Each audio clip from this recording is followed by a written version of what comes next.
Good morning, dear Liberians. Welcome to allaboutliberia.com. Allaboutliberia.com is the same as the Liberian scenario. Sometimes you'll see allaboutliberia.com or you see the Liberian scenario. All about what Liberia has been from 200 years of centennial of the birth of this nation.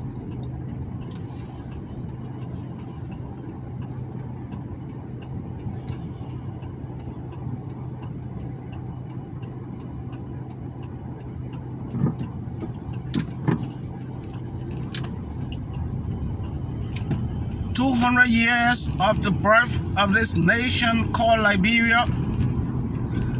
This morning I post on my Facebook page, and last year I said when 2022 come, I will begin the process of revelation and pressure for the cleansing of our nation. A very important aspect of recovery of our nation and the return of prosperity, and so that we will be able to take care of those disadvantaged kids that lives have been destroyed in our country because of the Civil War. In my previous writing, I always said that those children you see in the street, those that within that between 30 and 40 was an active child soldier that were fighting the war. Those that are in that 50 going to 60 was a CO. The CO that were controlling them on the battlefront and sending them to execute innocent Liberian people. And before that time, we have issue of hard men, people who are extracting human being part. Long in the 60s, 50s and 60s in Liberia, for ritualistic purposes, extracting part.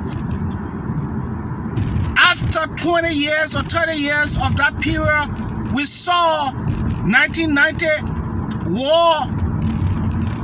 The children are the very people that was used to extract human being parts for ritualistic killing, that children jumped in the street in a bloody war in Liberia. And all what happened during the war, one day I will give my account, and my children, my grandchildren will have the opportunity to read it, to see what happened to that nation. So I've been talking about cleansing Liberia for a couple of years now. To just make it clear, you know, Liberian people, when you start talking about your nation, then they start telling you, oh, you hate the president, you hate that. When Ellen Johnson, George Weah, I have pointed out why George Weah was created in Liberia. The more important part that God, because in the story of Israel, God allowed so many leadership kings to take over Israel. And under some of those kings, there was no prosperity. There was war and pain and agony for Israel. There was no prosperity. Until one king showed up called King Darius. King Darius showed up, and then prosperity returned to Israel. So that is the biblical facts of change of leadership. George Weah came into the picture of Liberia when Liberia was killing one another. The integrity of that country was destroyed 100%. And because of the role that Liberia had played in the community of nation, God wanted people to know, even though this country had been great, but this is what's going on with this country. So George Weah started to win trophies and world best and all of these things to get hope to Liberians. The young children, they were, as I watch social media and YouTube, on the other side, Liberia was killing and eating human being raw. On the other hand, George Weah was succeeding in soccer. And that brought much joy. At the time we were on the Budibro refugee camp, it brought much joy to Liberia. So that's a role that he had to play. But because of evil and jealousy and ambiguity of Liberian, everybody want to be president. So God allowed George Weah as a lesson for that country. Because when those people were crying for native people, our country, they didn't realize that they were dealing with a 90% illiteracy rate. And they never emphasized education of the indigenous children. But here we are today. Here the country, so many blood have been shed. During the second half of George Weah administration, look at the amount of innocent human beings that were dying. They were picking up dead bodies in the street of Monrovia every day. We follow the news. And people was dying. So many important people died without impunity, without any judgment, no report. Coming to this death of Bill Todman and other people, where it become a mystery. Nobody know how they die. So when you hear God telling us, pushing people like us, sinners like us, to talk about cleansing our country, we are not joking. We're not looking for spiritual favor. Everybody who know me, they know me. I say the truth. I don't seek favor from man. I seek favor from God. That's why my enemies have not been able to overtake me. So what I come to tell you here today, Charles Taylor, around 1997, he know what happened to him in the mansion. He know what he saw there. What happened to him there. And he ran out of that mansion. And called Bishop Reeves and the religious community and turned the keys of the executive mansion over to them to cleanse the mansion, the Republic of Liberia. And it took 2 weeks. When Bishop Reeves, after that, he gave the report to the nation on the 2 weeks of the prayer and cleansing of the executive mansion. Bishop Reeves reported that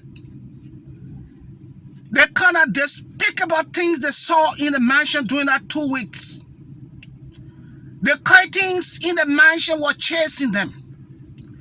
The animal that you see on earth, all was seen in the mansion. Owl, dog, black animals, huge animal, all kind of evil spirit, trying to animal, chasing them. That 2 weeks that they took in a mansion to cleanse it.